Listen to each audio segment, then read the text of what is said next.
Hey guys, welcome to another week of Virtual Children's Church. We're going to start off by reviewing what we talked about last week, but we're going to be doing it out of a different book today. So this is the One Big Story Bible Storybook.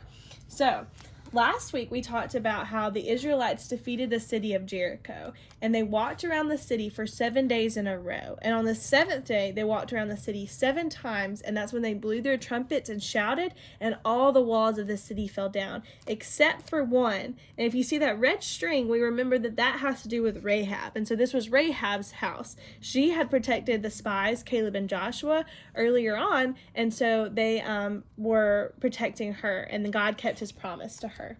So now we are going to read about Achan. So, when the people of Israel attacked Jericho, God gave them one rule: destroy everything, keep nothing for yourselves. But one man, Achan, disobeyed God. After the fall of Jericho, Joshua sent men to a city called Ai to spy on the land. Only about 3,000 men went to Ai, but they were defeated. They ran away from the men of Ai, and about 36 of them were killed. The Israelites were very afraid. Joshua tore his clothes and fell on the ground before the ark of God. Why did you bring us across the Jordan River just to have us killed by these people? Joshua asked. When the other people of this land hear that we were scared by the men of Ai, they'll attack us. God said, stand up. Israel has sinned and disobeyed me. They have taken the things I told them not to. That's why they cannot defeat their enemies. I will no longer be with you until you get rid of the things I told you to destroy. Then God said, tell the people to make themselves clean. In the morning, they will present themselves to me, one tribe at a time. When I pick out a tribe, that tribe should present itself clan by clan. I'll choose one clan, and that clan will come forward family by family. I'll pick one family, and that family will come forward man by man. The one who is caught with the forbidden things must be punished. The people did as God said. Israel came forward tribe by tribe, clan by clan, family by family, and man by man. Achan was chosen from all the people. Tell me what you have done, Joshua said. Don't hide anything from me.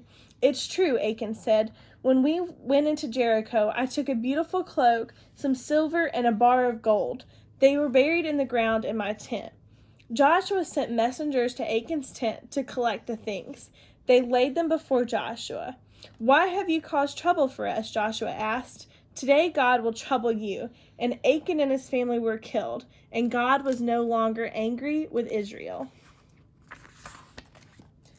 God said to Joshua, don't be afraid or discouraged. Take all of your men with you and go up to Ai, and I will have victory over them. You may keep all of the livestock and treasures for yourselves. God told Joshua to set up an ambush behind the city, so Joshua selected 30,000 men. He sent them out at night to lie in wait behind the city. Joshua had a plan. The rest of the army would go with him towards the city. When they come out against us, Joshua said, we will run away like we did before. We will lead them away from the city. Then the men hiding behind the city will take it over. They will set the city on fire. It was a perfect plan. Early the next morning, Joshua and his men went out towards the city. The king of Ai sent his people out to fight them. When the enemy army got near, Joshua and the Israelites pretended to run away in fear. The army of Ai followed them. The city of Ai was left completely unprotected. God said to Joshua, hold out your sword towards Ai, and I will hand the city over to you. Joshua held out his sword, and the Israelites hiding behind the city ran in. They set the city on fire. The men of Ai saw their city was burning behind them. The Israelites in front of them stopped running away and turned back to fight. The army of Ai was trapped, and the Israelites had moved in on both sides of them. There was no way to escape. All the people of Ai were struck down. The Israelites took for themselves the livestock and all the goods in the city, as God had told them to do. Joshua built an altar to the Lord. He built it just as it is written in the book of the law of Moses. The Israelites sacrificed offerings to God, and Joshua read aloud the words of the law. Everyone heard the laws from the women to the little children to the foreign who were with them. Joshua and the Israelites had defeated Jericho and Ai. They made peace with the people of Gibeon because the Gibeonites tricked them. They had pretended to be from a faraway land when they were really Israel's neighbors. When Joshua learned of the trick, he made the Gibeonites servants of Israel. Now the king of Jerusalem heard about this. He was very afraid because Gibeon was a great city and all of its men were warriors. The Gibeonites and the Israelites were now on the same side.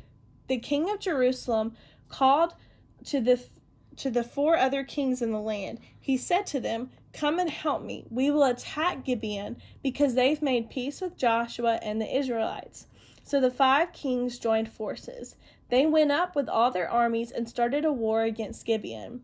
The men of Gibeon sent a message to Joshua, "Help us, save us. All of the kings of the land are at war with us." So Joshua and his whole army went to Gibeon to help them fight.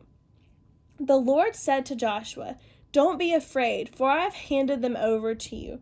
Not one of them will be able to stand against you." Joshua and his army marched all night to get to Gibeon. The Israelites surprised the 5 kings' armies. Then the Lord confused them, so that Joshua and his men defeated them. As the king's armies fled, the Lord threw huge hailstones from the sky, killing the men as they ran away. More men died from the hailstones than Israelite swords. But the battle was not over. Joshua needed more time to fight before the sun went down. Joshua prayed to God so that all the Israelites could hear him. He said, "Sun, stand still over Gibeon, and moon over the valley of Ajalon." God heard Joshua's prayer, and the sun and moon stood still until the Lord defeated their enemies. The sun stopped in the middle of the day, and it didn't set for almost a full day. There had never been a day like this before or since. It was a day when God listened to the voice of man and fought for the Israelites. Many years had passed since Joshua and the Israelites had defeated Jericho, Ai, and the kings of the land. Joshua was getting old. He gathered the people together and said, "You've seen everything the Lord has done. He has fought your battles for you. The rest of this land will be yours too. God will drive out the people who live here. Then you can take the land just as God promised you." "But," Joshua said, "be careful to obey everything that is written in the law of Moses. Don't mix with the nations in this land or worship their gods. Be faithful to God and love him. If you turn away from God, he won't help you win your battles, and you'll lose this land." Joshua also said, "I'm going to die soon. You know that God has kept every one of his promises, so know this too. If you disobey God, he will keep his promise to bring bad things upon you." Then Joshua reminded the Israelites of all God had done for them in the past. He told them of Abraham and Isaac and the sons of Jacob. He told them of Abraham and Isaac and the sons of Jacob and Esau. He reminded them of how Moses and Aaron had been sent to rescue the Israelites. He told them about the plagues and the parting of the Red Sea. Joshua also spoke about the battles they had won because God was fighting for them. God had done so many great things for his people. Then Joshua said, "Get rid of the gods of your fathers you worshipped in Egypt and worship the Lord. You must choose for yourselves the one you will worship. The gods of your fathers worshipped or the Lord. As for me and my family, we will worship the Lord." The people said, "We know how much God has done for us. We will worship the Lord." Joshua warned the people, "If you do abandon God and worship other gods, he will turn against you and destroy you." "No," the people replied, "we will worship the Lord." Then Joshua wrote these things in the book of the law of God. He also took a large stone and set it up next to the tabernacle of the Lord. "This stone," he said, "will be a reminder to you to serve the Lord." Then Joshua sent the people away. Each man went to the land that he had been given. So now, guys, we're going to just kind of review what happened. So we know in this story that Achan sinned. instead of listening to what God had told him to do, he chose to steal. And so he wasn't just stealing from the people that they had destroyed, but he was stealing from God. The gold and silver that was taken was supposed to be given to the priest as a way to worship the Lord. And the garment was supposed to be destroyed. So he was actually breaking the 10 commandments. He was coveting and he was stealing. So those are the 10th and 8th commandments that he broke in this story. From that, it didn't just affect him. So I want you to remember that it's not just when you sin, it doesn't just affect you, but it can affect other people too. So in this story, this one man's sin of stealing this stuff from Jericho affected the entire army and killed 36 men in the process. And in this story, we know that they obeyed God and they listened because God gave them a second chance to fight. So God, even though he had punished them before, gave them a second chance. In this story, they obeyed God and called out to God, and he answered their prayers. So in this last story, we see where everything's come together. So the Israelites are now in the promised land, and their leader, Joshua, is about to die. So he's reminding them of all the things that God has kept promises on from the time of Abraham till now. And so he's reminding them that if they keep listening, he will keep blessing them. But if they turn away from God, then God will turn away from them. So this is just a very important thing when they talk about how they're going to worship the Lord. But when we start up next week, we're going to be in the book of Judges, and we're going to figure out what happens there. So thank you guys so much for listening. Have a great day.